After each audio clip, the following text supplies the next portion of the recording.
All right, I'm here with Coach English, George Mason, head basketball coach. Thank you for jumping on real quick. I want to talk a little bit. Obviously, you're going into your second year. What for you has kind of just been the biggest difference from you entering the program, year one to, having this second off season under your belt? Well, thanks for having me. I think it was just a really, really big intentional focus on our current players. Recruiting is obviously the lifeblood of college basketball, but with the changes, everything that's happening right now with transfers and stuff and all that stuff, player retention has become incredibly important. So just making sure our systems and infrastructure um, we're taking care of our current guys, giving them the best chance they can to have the most success they can. And you had mentioned transfers. Obviously, this year you have several, pretty big transfers that have committed to George Mason, part of your program.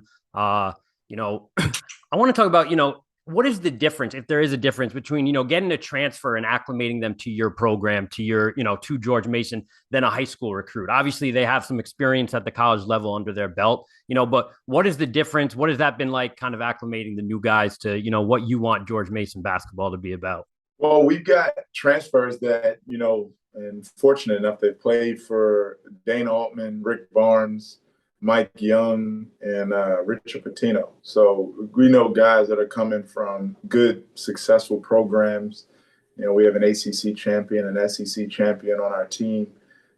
So it's really us getting acclimated to them and them getting acclimated with their teammates. We've scouted them and seen them a ton. We won't be asking them to do anything they haven't ever seen before.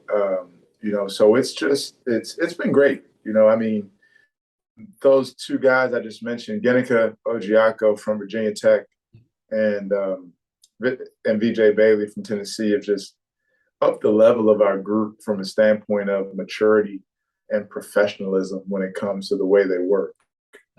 I think it's been really good to have that injected into the program. Definitely. And, obviously you guys, looking at last year, you have a solid group of players coming back, returning. Obviously, Oduro, I would say maybe, preseason up for maybe A10, the possibility of A10 player of the year. The strides he made last year, and even from really his freshman, sophomore to junior year, is there anything you've seen from him that, he's working on or you're impressed or you're expecting, in terms of him making that next step this season?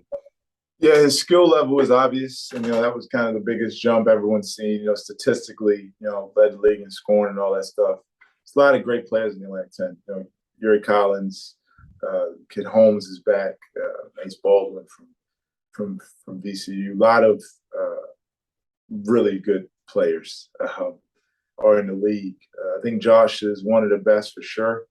And I think that for him, knowing that if he wants to make the same jump or similar jump, or honestly be the exact same as he was last season, this summer had to be great. And I think it was from the standpoint of his maturity and his growth as a leader.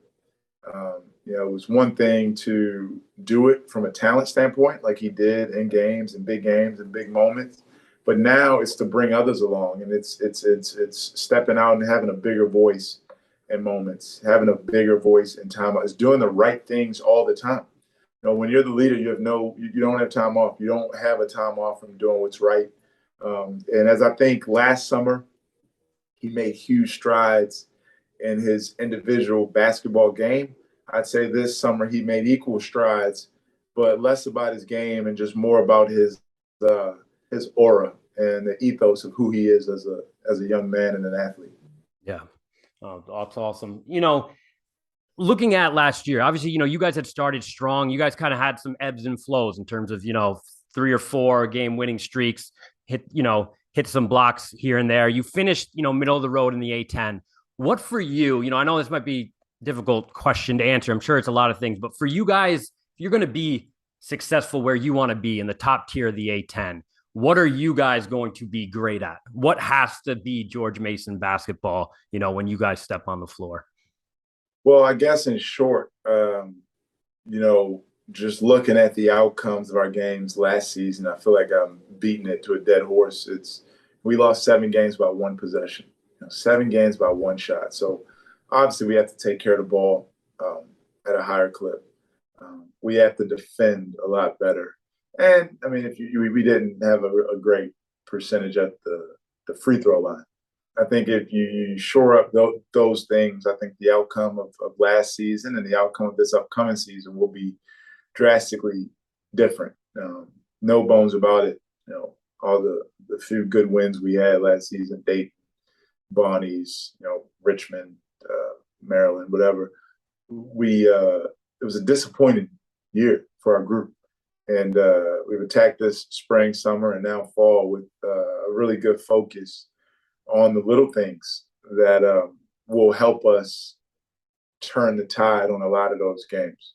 Yeah. And you had mentioned, kind of last question, you had mentioned about the A-10, obviously a lot of great players this year. There's also a lot of new coaches, that have come into the A-10. Obviously I cover the A-10. I think it's in a great position. It's been a great league. But I think moving forward, it's very strong in terms of player personnel and also coaches, yourself included in that. I know you focus on George Mason, but, just the Atlantic 10 as a whole, where you think it is, how these new hires you think will kind of just help the league move it forward. No, I think it's a great basketball league. I love it. I forgot how much I loved it. I grew up in Baltimore, so I grew up being a fan of the Atlantic 10 in the Big East. So being back in this region has kind of reinvigorated that fandom. Aside from the coach, I just love how much our fans love Atlantic 10 basketball. And yeah, some great hires. Some great acquisitions. Not a new hire, but a new coach, Drew Valentine at Loyola. Obviously a legend, and Fran Dunphy at LaSalle. Frank Martin, who I've known since I was a freshman in college, and he was at Kansas State. So yeah, I mean, really good coaches and a really good league, really good programs. Chris Caputo, right down the road, had great success at Mason. Now he's getting his shot at GW. Matt McKillop at Davidson has been a part of a lot of success. So really excited to compete against those guys, and excited to see the way the league looks a bit different this season. Definitely. Well, listen, thank you. I know I know you're busy. I appreciate the time. I'm looking forward to, watching you guys take that next step in year 2, or the Coach English year 2 of George Mason basketball. But I appreciate it. All right. Thanks a lot, man. Appreciate you. Thank you.